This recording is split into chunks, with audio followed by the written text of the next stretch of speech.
香港最美嘅10個景點，大嶼山淨係排喺第5名。第1名有東方之珠嘅美譽，第10名星光大道喺尖沙咀海濱長廊，專門為香港電影界嘅傑出人士而設嘅。大道上面有好多香港電影明星嘅手印同埋牌匾，行喺入邊就可以感受到香港電影嘅輝煌歷史。第9名黃大仙祠，呢度係香港著名嘅廟宇之一，建築風格融合咗傳統同現代元素，每年都吸引咗無數遊客嚟呢度祈福許願。第8名南丫島，南丫島係香港第3大島嶼，呢度周圍都充滿文藝氣息，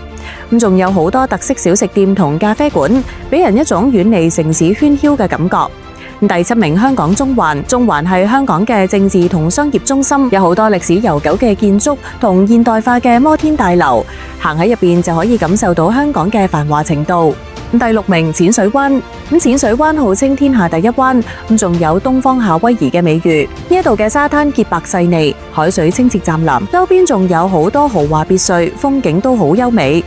第5名大嶼山，大嶼山係香港最大嘅島嶼，有著名嘅天壇大佛，高34米，係世界上最大嘅戶外青銅坐佛，周圍仲有寶蓮禪寺等古剎。第4名香港海洋公園，呢度係世界級嘅主題公園，入邊有得意嘅海洋生物，比如海豚、海獅之類，佢哋會帶嚟精彩嘅表演。